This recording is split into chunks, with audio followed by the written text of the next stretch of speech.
please go grab your breakfast. We're going to do it kind of organized. Thank you very much. Have a great morning. Enjoy yourself.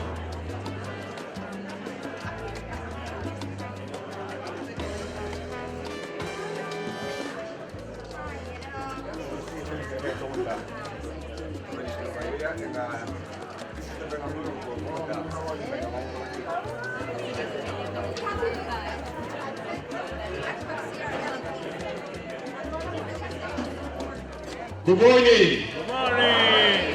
I know some of you still queuing, so that's fine. Thank you very much. Isn't that amazing? 5 o'clock in the morning. Who would have thought that all of you guys would have made it here on time? You did. Round of applause to yourself.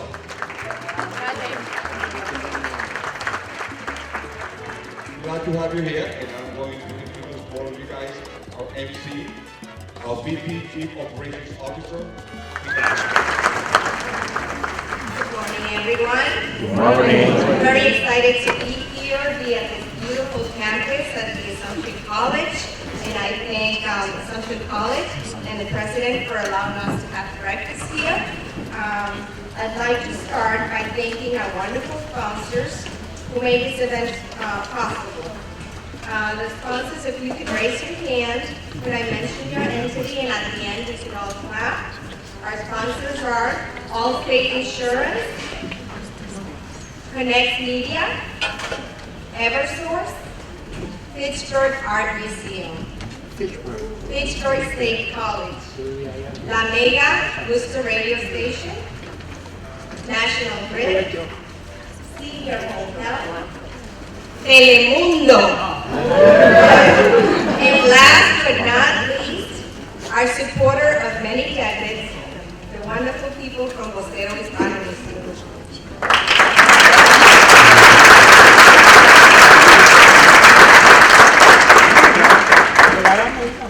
I would also like to thank our community partners, Adelante Worcester, the Mass Department of Developmental Services, better known as DDS, Edward M. Kennedy Clinic, Lagos, the Latin American Business Organization, NAMI, Net of Compassion and Pastor Richard Gonzalez, Quincy Community College, and the Mandan Iraqi Women's Club, whose home is now at Centro. We're very excited to have them.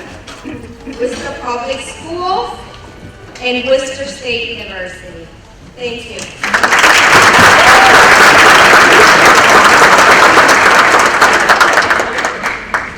Next, we're going to have Father Hugo Cano, who is the director of the Office of Hispanics and Latinos in the Worcester Diocese of Worcester. They'll be doing the invitation for this morning. I'm glad we brought together French toast and muffins together. And you know what it means for a Catholic priest to come here and break bread with the people, with the community. So we are here to thank God for this wonderful moment. Let us acknowledge the loving presence of God during this morning, during this breakfast. And He has called us to be a community of love and understanding. Help us, Lord, today to be able to understand the real meaning of resilience, the real meaning of la lucha, the real meaning of being a familia in our barrios, in our communities, in our homes. Let us together understand this wonderful message of reconciliation, of compassion, of love, of community work. Y te agradecemos, Señor, por esta oportunidad de saber que como partimos el pan en la mesa, también podemos partir nuestras vidas en el servicio a los demás. And together we pray, bless us, O Lord, in these thy gifts, we draw out to receive from thy bounty through Christ our Lord. Amen. Amen. That is good. As you may have noticed, we're happy to have here today Senator Mike Moore. If we give him a round of applause.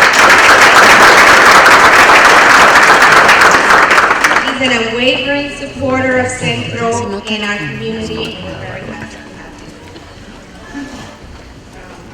him. Now I'd like to invite President Dr. Francesco Cesario, President of Assumption College.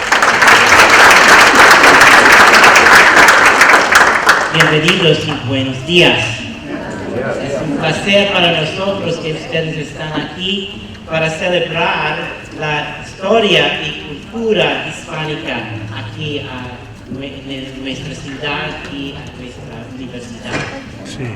We're really pleased that you are here with us, and it's so important. I say this often here at the college, that when we forget our roots and when we forget our traditions and we forget our culture, we lose the essence of who we are.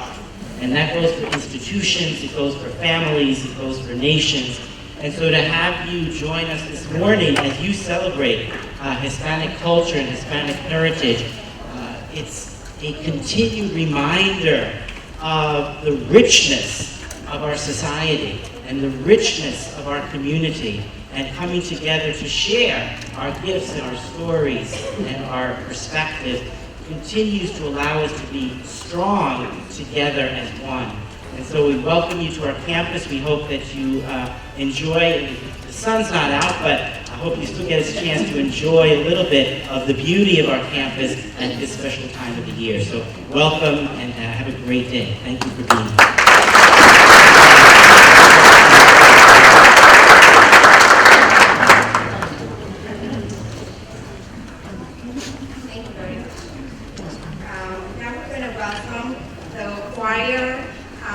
That will be singing us a few songs with some beautiful youth from our community. We're very excited to have them. It's always great to include them and have them be part of the celebration. If they come forward.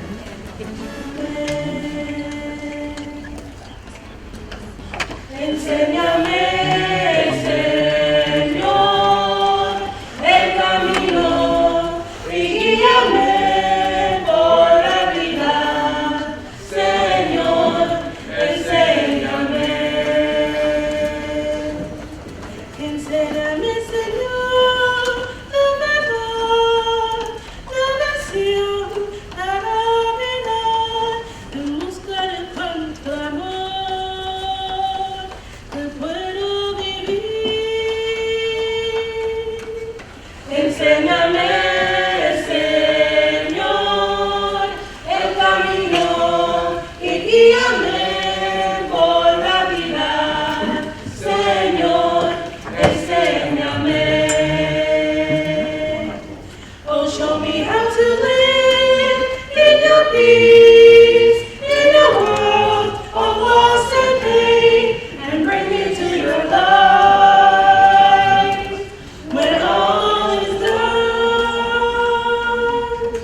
Centro's President and CEO, Mr. Juan A. Gomez.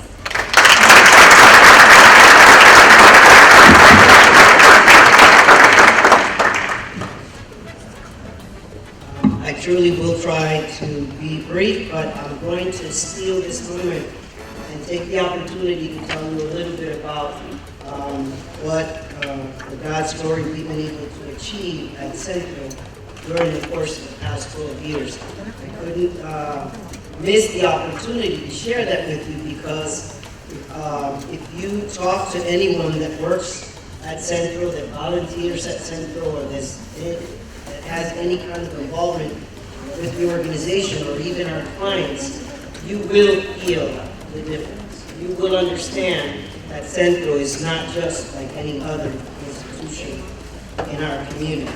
But first, I'd like to acknowledge a few people. I know that we have either 4 college presidents or at least 4 college presidents committed to being here. We have Gary Lapidus from Pittsburgh State University.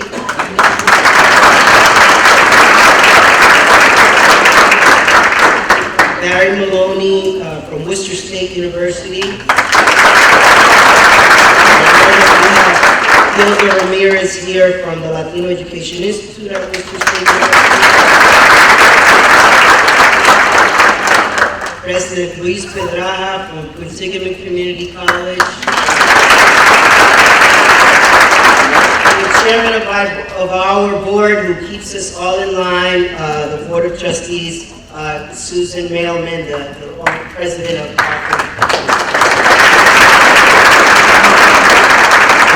and of course, from my alma mater, thank you for being here, Mr. President Francisco Cesar. Francesco, I just can't never get the gist. Glad to have you. We also have the president of Pittsburgh Art Museum is around here. Thank you for being here. The newly installed President and Chief Executive Officer, and I'm so proud to say this, of the Central Mass YMCA, David Connell. Where are you, David?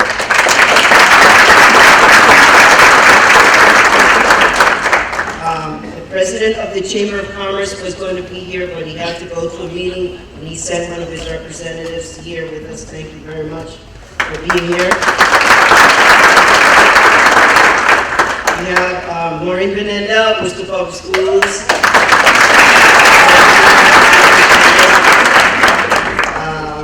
We also have Kelsa Zareski from Reliant Foundation. Thank you for being here. We also have the president of St. John's University, but St. John's High School. Thank you for being here.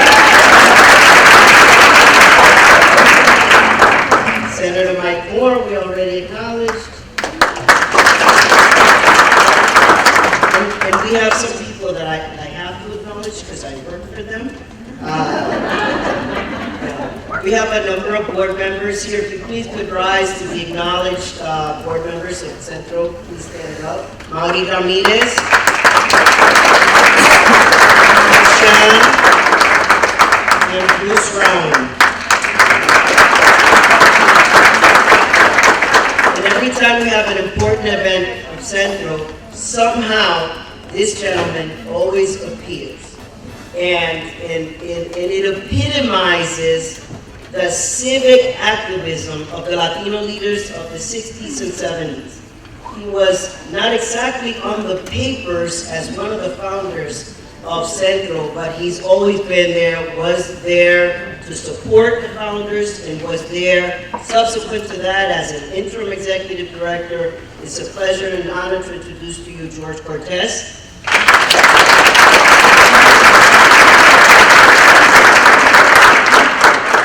Those folks who did a lot of work before I got there to establish a firm foundation for what Centro has become and what we believe, we know it will be. So we can't acknowledge, we can't take credit for what we're doing without acknowledging what has been done. I also want to mention once again, Telemundo, we're really proud to have you here today. Thank you. Presence as well during the festival this year and in years past, and we really appreciate that. Thank you. I also want to acknowledge one other person, well, actually two, the Latin American Business Organization. This institution has been around only 7 years, and already they've accomplished a lot. And we know because it's in his plan and because of the diligence of the two people that represent this organization, the president, Jose Rendas, and the founder, Brian Medina. Thank you for being here.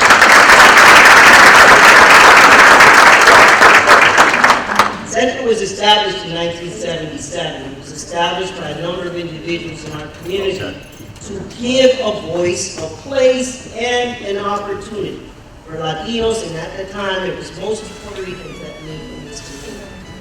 But as the years have gone by, the institution has grown a lot, much so as the needs of our community have grown, and as the diversity of our community has also grown. 12 years ago, when I took the helm, and it is for God's glory, not mine, but when I took the organization, we had 1.1 million in total operating budget. We had 9 full-time employees and 14 part-time employees. We had 9 different programs, and we hadn't seen any growth in a decade. We were also facing almost bankruptcy. But with the diligence and the hard work of the people who've been involved with this institution, the guidance and support from our board, and all of our community partners, many of which have been mentioned and those that have not been mentioned but that have been there all along, Centro is now an institution that serves over 8,700 families. 8,700 families.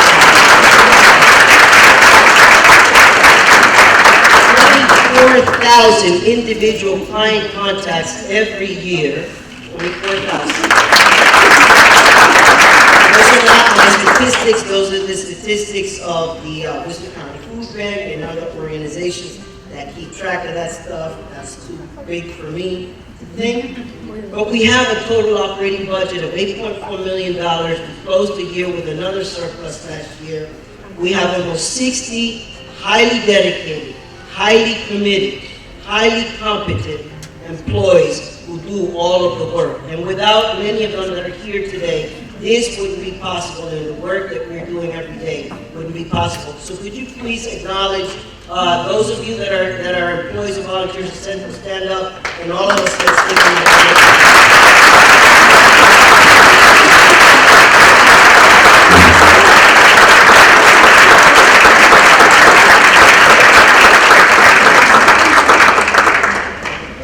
And by the way, in case I forgot, we serve clients in 44 cities and towns in the Commonwealth of Massachusetts, and we're no longer just a Worcester organization.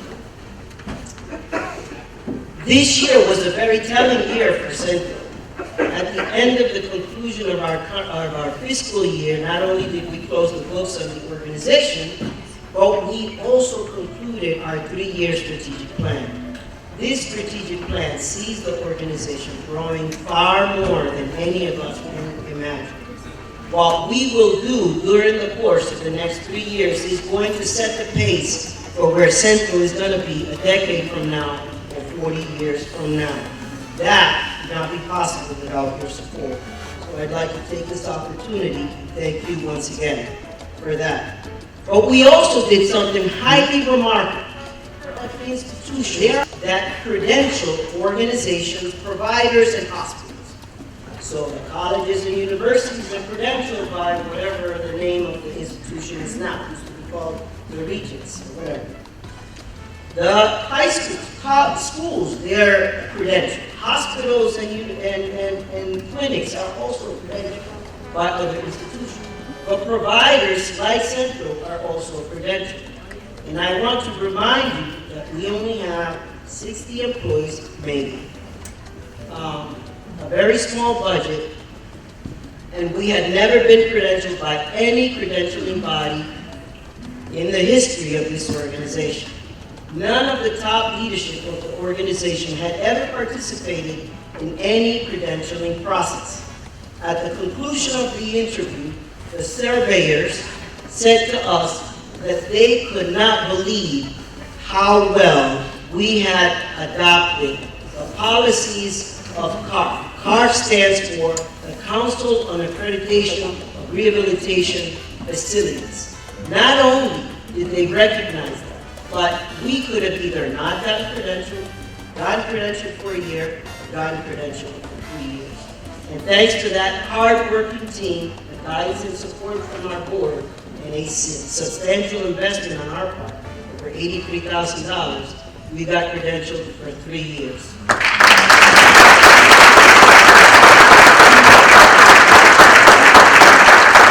So when you hear someone talking about Centro, and they just think that we only organize the Latin American Festival, or we only organize the food pantry, or the Hispanic Heritage Breakfast, or the film festival, or whatever else you might hear, remind them that we are a legitimate, credentialed institution that surpasses excellence.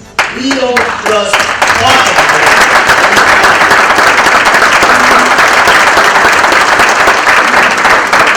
And with that, I'm going to turn over the microphone to our keynote speaker. I'm going to briefly introduce him, but his full bio is in our program. And Eduardo Crespo has been a friend of mine for almost 15 years. I'm really happy and proud to see what he's been able to accomplish and how he has been able to help institutions understand the importance of diversity and focus on the needs of the Latino population, not only to serve them, but also to benefit from them and give them an opportunity. But I won't steal his thunder. His name is Eduardo Crespo. He's an immigrant from Ecuador. He's the founder and CEO of Hispanic Market Solutions, a Lawrence-based enterprise that specializes in helping companies and institutions understand, research, and service the New England Hispanic multicultural markets. Eduardo was recently appointed by Governor Baker to the Commonwealth Corporation's Board of Directors and has received numerous awards for his leadership in advocating for the inclusion and equality of Latinos in the U.S. On October 24th, he will be the keynote speaker at the National Hispanic Corporate Council, celebrating Hispanic Heritage Month in Raleigh, North Carolina. We're honored to have with us my friend and colleague, Eduardo Crespo. Please join me.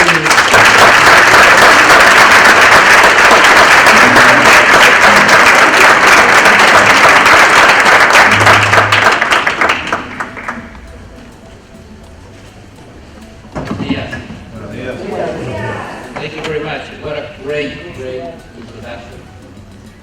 In terms of the theme, in terms of what Hispanic Heritage Month means. And I know when I hear about what a Hispanic-led institution, the progress, the commitment to social justice, expanding to 44 different towns in the Commonwealth of Massachusetts. That's remarkable. So it is the epitome of what a successful Latino leader is doing for the community here in Massachusetts.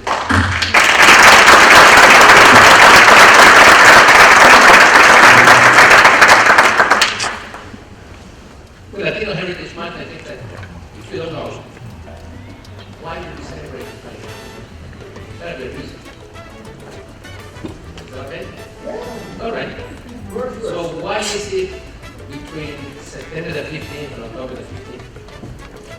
Well, it happens to be that it started in Congress in 1968.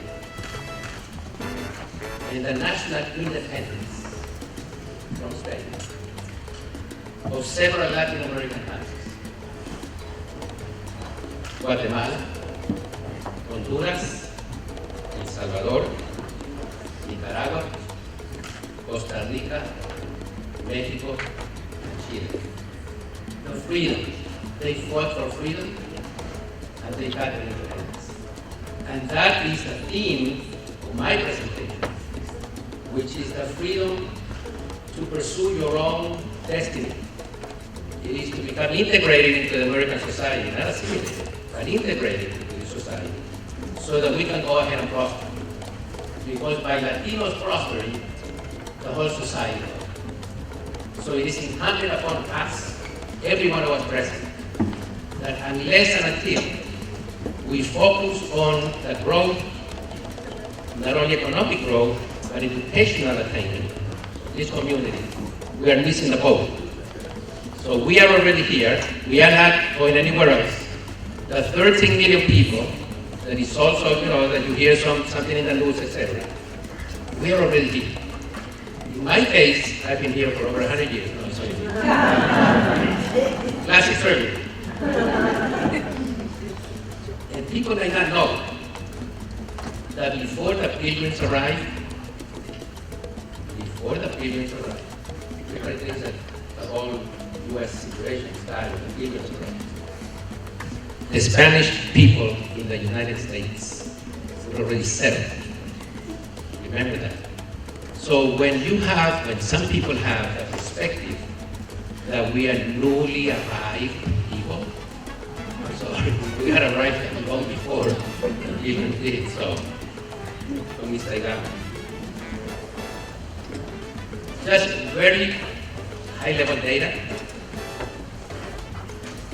The Latino population in the United States is at 60 million people. Not counting the 13 million. I don't call them illegal people. I call them undocumented workers. In terms of voting, muy importante, very important, because the only voice that anybody has in a community, in a society, besides money, power, is the right to vote. In government, as you have seen, some of you are present, it impacts our daily lives, whether we like it or not. In that sense, I have heard many Latinos, younger and not so young, that they are reticent, they are not engaged in the political system because of whatever reasons they have. What I'm saying is you're missing the vote. If you are not registered to vote, if you do not exercise that power of democracy, which is understanding and electing people to represent you, and don't blame society for what is happening today.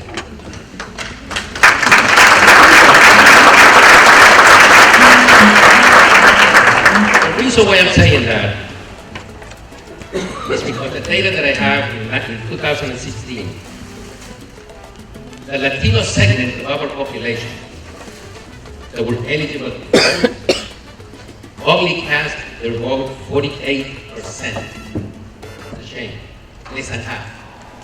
While the blacks voted 66.6%, and the white majority community 64.1%.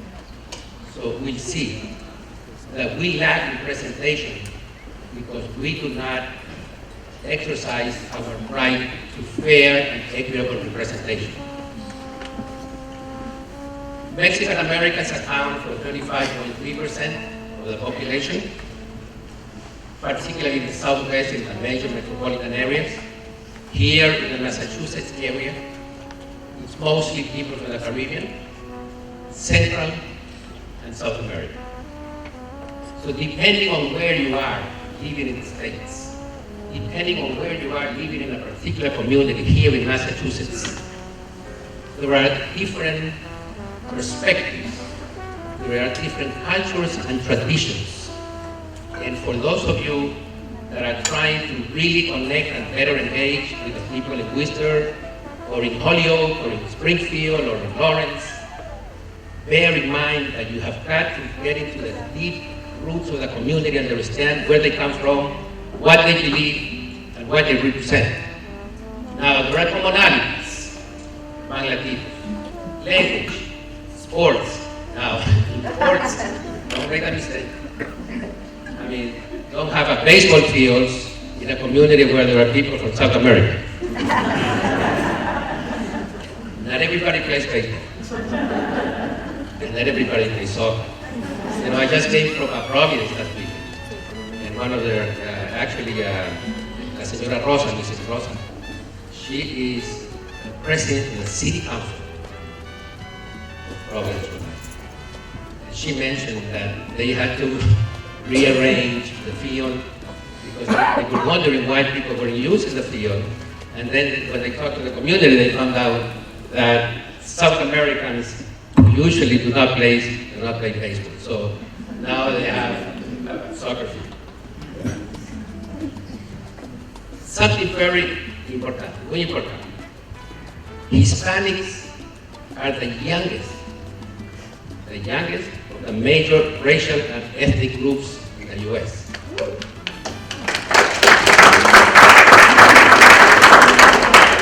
In 28 years, the median age of Hispanics is nearly a full decade lower than that of the U.S. overall, which is 37 years. And about a quarter of Hispanics, or 14.6 million, are millennials, my friends. And millennials are what is going to be determining the political future and also the future of the United States of America.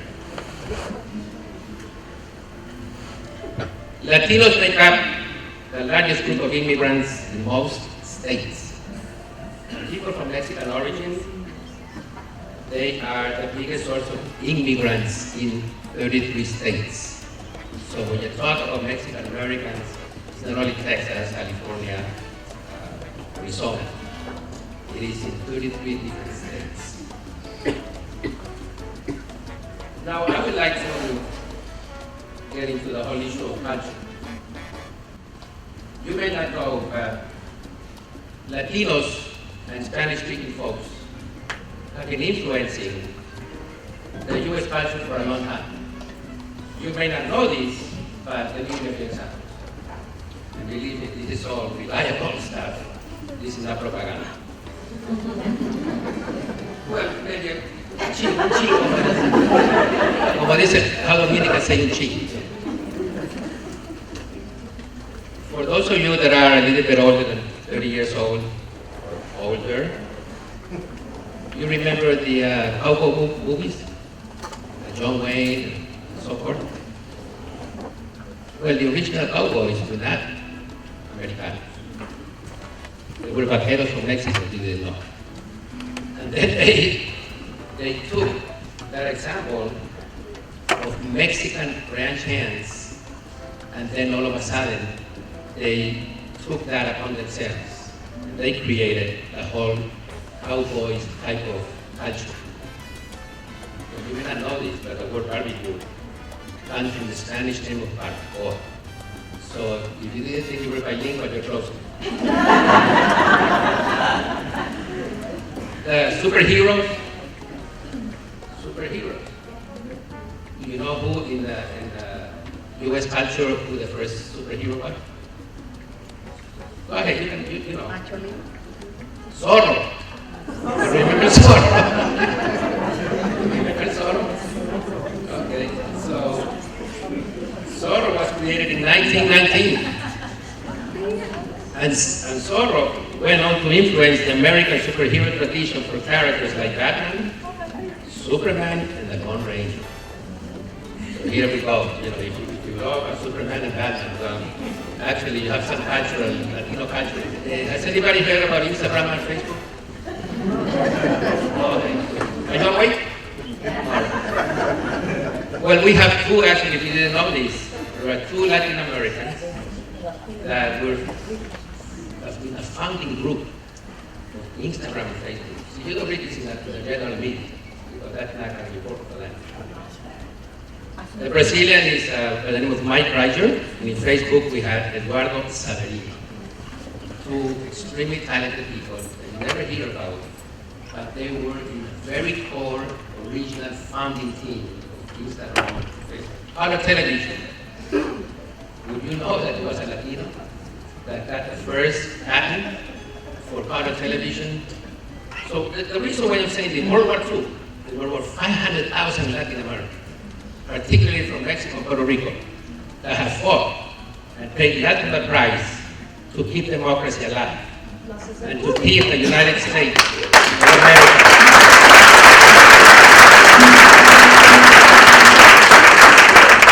To preserve freedom, my friends. So we have earned it. Nothing has been given to us. We have paid sacrifice.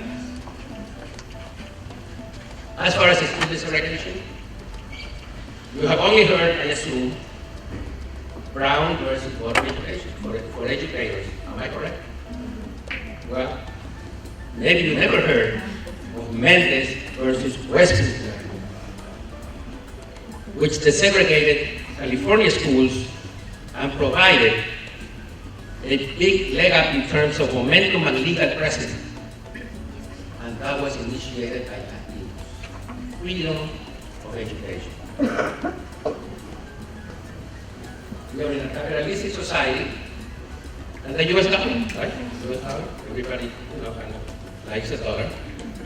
Do you know where the dollar literally came from? The economic model? It came from the Spanish American peso, and actually the symbol of the dollar.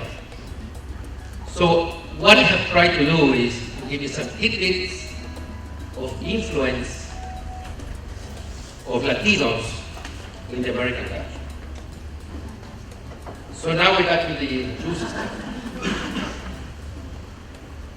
According to the University of California, Los Angeles School of Public Affairs, and I'm quoting, racism is ingrained in the fabric and system of the American society. A society in which white privilege reigns and people of color are often victimized. Is it happening today? Well, it's up to you to answer it. Because I don't know. It's more subtle than before, but we see many, many instances where Latinos are not getting a fair share of opportunities. The system, what I call the system. The system is all the different policies and procedures and behavior and cultural, corporate culture in the United States. The system I'm going to talk about is corporations, institutions, the workforce, related issues. My mantra is the affirmation and enforcement of non-discriminatory practices in the workplace.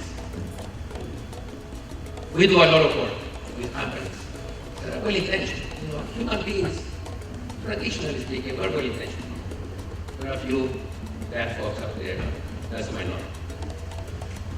And every time I hear that I cannot find Latino talent, Brazilian talent, or any multicultural talent, my obvious question is, where are you looking?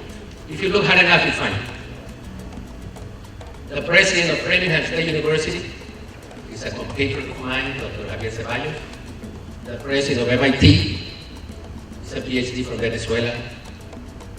And I'm sure there is an association of college presidents in the US. When people are talking about, I can't find faculty. There are not enough PhDs. Have you found them? Have you asked for them? Let me give you an example. Dr. Georgiana Melendez, she was scheduled to be here, but she had a personal situation very, very dear to her. She couldn't be here. Dr. Georgiana Melendez, a PhD, she's from Puerto Rican descent. She has applied to many, many universities here in Massachusetts.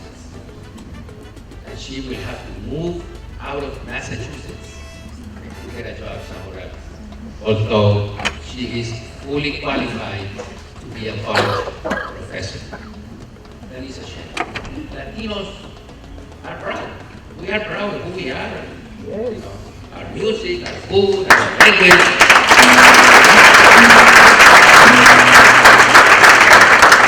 And in this particular company, all of a sudden, there was a memo.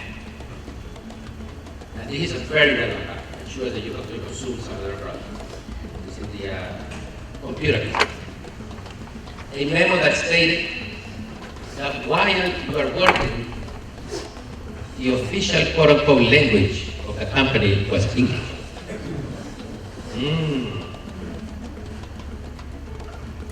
Believe me, the English-only attitude is a disaster. It's doomed for failure, you know what? Because if people were not only bilingual, but multilingual, they will have a better sense of what the world is like. And also, there are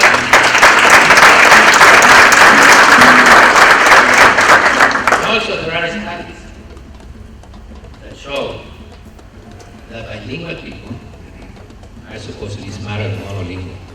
So you know what your homework is, guys. You know, if you want to be in that classification of being smarter, well, you know, get on it.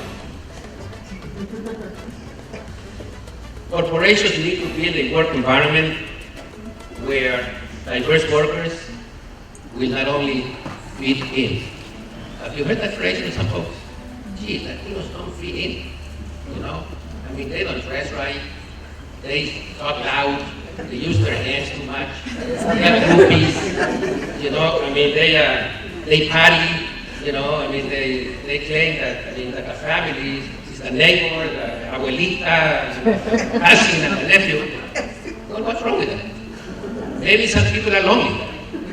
We don't want to be lonely. We like to have groups. We like to be in groups.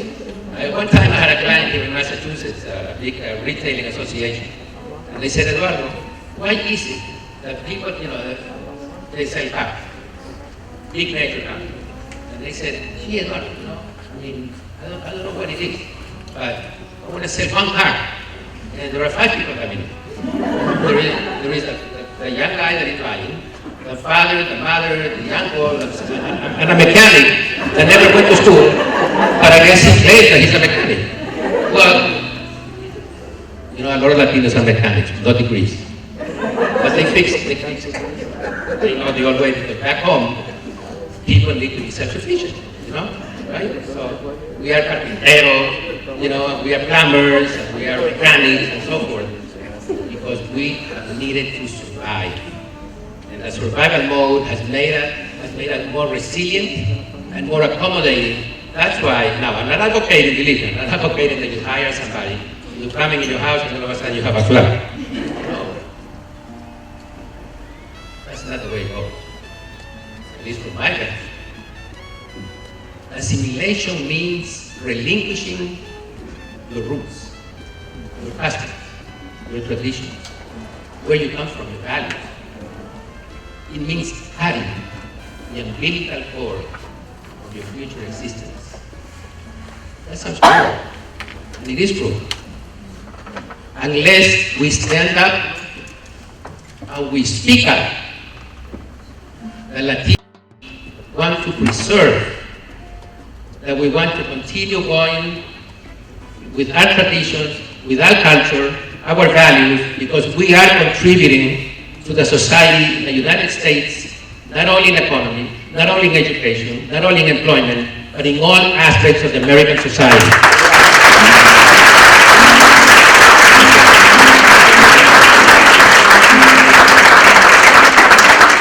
As far as government and education, government needs to represent all people. Maybe just because some Latinos don't vote, they're still part of the community. We need to really pay a lot of attention to academic excellence in our public schools, which is, by the way, not happening. It is not happening. There is still a much lower rate of achievement in the NCAS tests. The graduation rate is the lowest, and additionally, the faculty of teachers does not represent the student population. So how can young children or teenagers, how can they aspire to become teachers if they have only come across 1 or 2 out of 100 or 150 teachers? You tell me, what is the magic on that? So we need to be conscious. See, and this is not, I'm not saying that people are discriminating, but people are not paying attention. You need to be intentional. This society has got to be intentional in recognizing, as I said at the very beginning, that the success, the achievement of Latinos has an extreme direct correlation to the success of this society.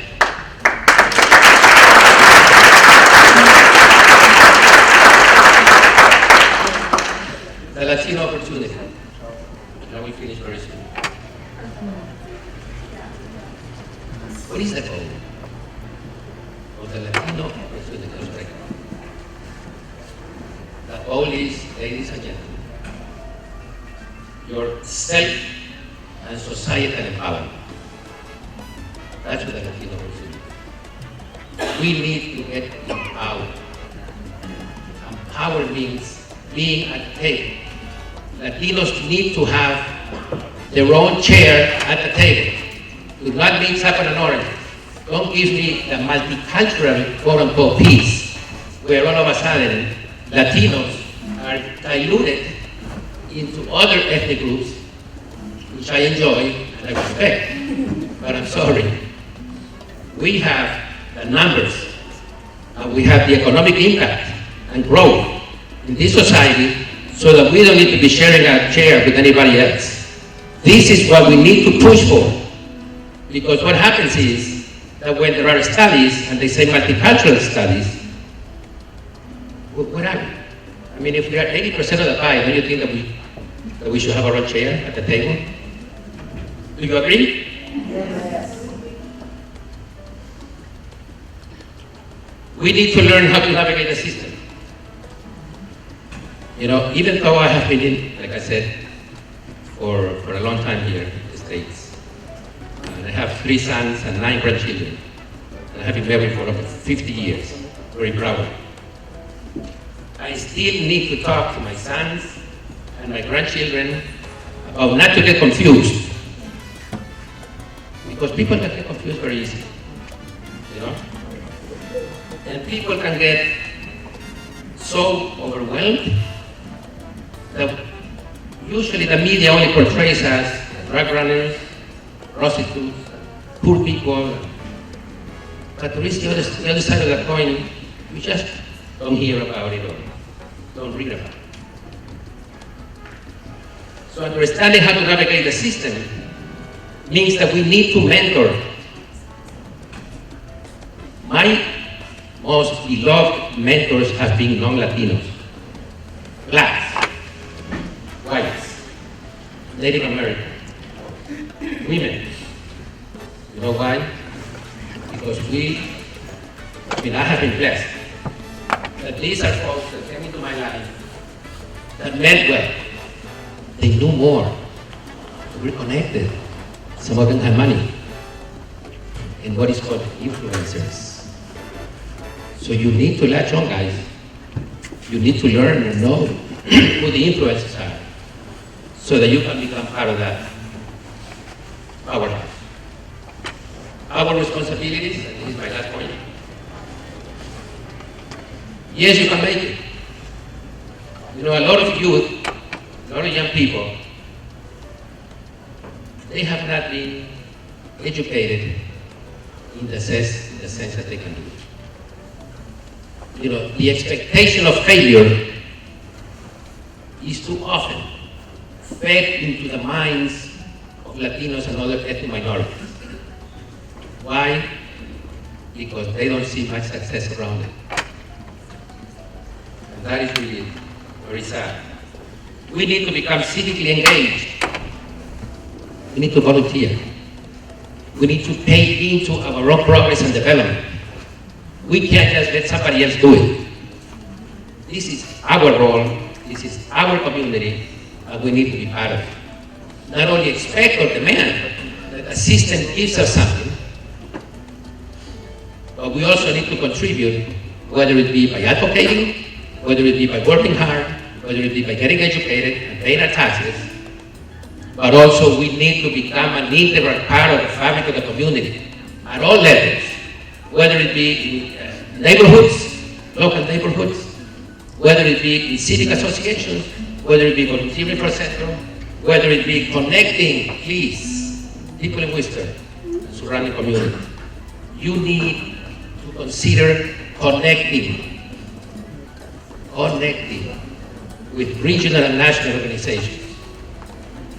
I can share many names of organizations, national organizations, that are looking forward to expanding New England. Congratulations to my friends at Lago, Latin American Business Organization. Let's give them a round of applause.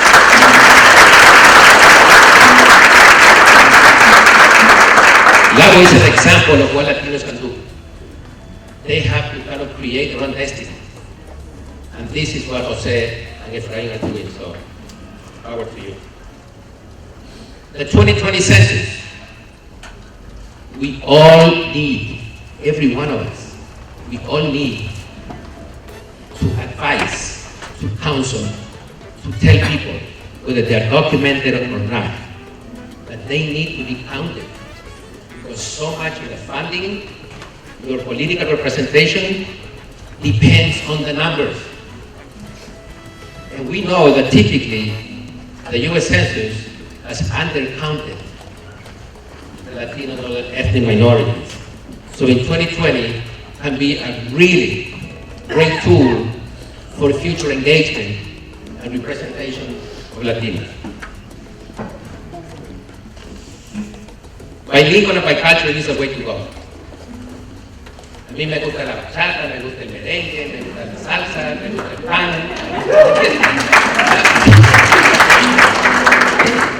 I love to dance. I've actually been told that I'm a good dancer. And you know, being bilingual is kind of sexy. I mean, if you have traveled abroad and you go to Europe or something and you hear so many different languages and so many accents, it's a lot different than getting on the T in Boston. And all of a sudden you get so many faces like, you think you have something wrong with you or something, but a lot of folks do not like hearing any accents or any other languages. And we need to fight against the repression of trying for us to only be monolingual.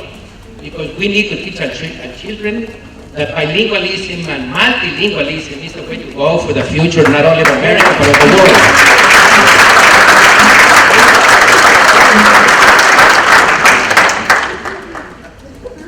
In closing, I really appreciate Juan and Centro, and all the folks that are here. We represent a cross-section of people that hopefully are committed to understanding better Latinos and to working along us. Because it's not an us and them, it's all of us and them.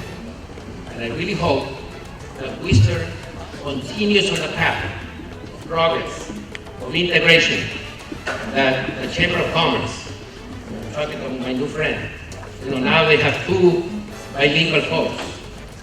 I know other organizations here in Worcester are getting more engaged, in getting funding, in progressing, in prospering. So for our youth, arriba la hispanidad y arriba the Hispanic Heritage Month.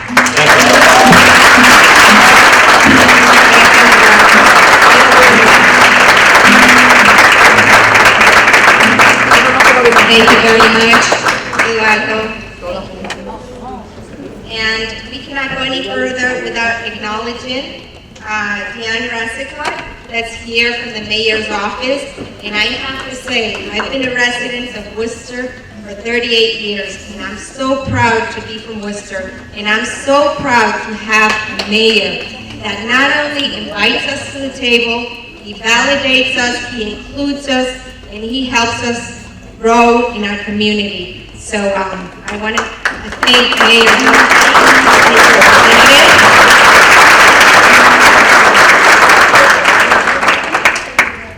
We have a few announcements from Delio Fernandez, and then we'll conclude. You may network if you'd like, and there's still some Danish and coffee and other things that you may have if you want to help yourself before you go on and get your day started. Thank you very much. Put your hands together for our keynote speakers one more time.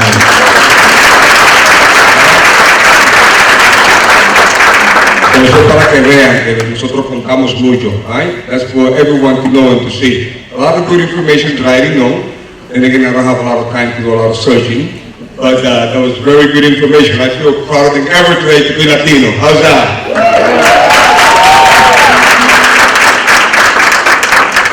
So I would like to mention the Physical Art Museum. Thank you for having us. Thank you. I mean, we're very glad to have you guys here. I mean, amazing. The support that we get for the Physical Art Museum. Coming up on the 26th The 27, Italia? 27. Centro is going to be there with a flag presentation at the Facebook Army Field. You are all invited. It's going to be exciting. So please go on Facebook or just look up the Centro calendar or ask Italia and her staff, and they'll guide you and give you more information about it.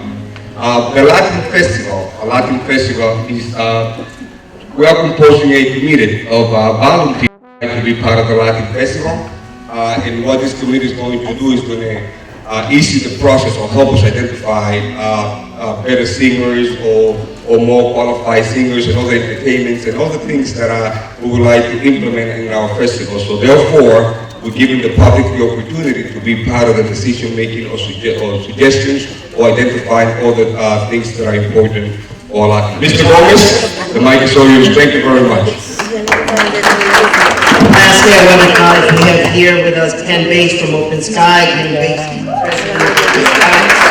We also have folks from two institutions that at one point were one and then they were divided, but they continue to work together year in and year out for the benefit of our community, and that's UMass Memorial Healthcare. We have Monica Lowell and Jim Leary here with them. And we have Paula Akindere from UMass Medical School. Thank you very much. Have a blessed day. I also want to acknowledge my wife, Lucas. Thank you very much for your support. I love you. To my Lord and Savior, all of you.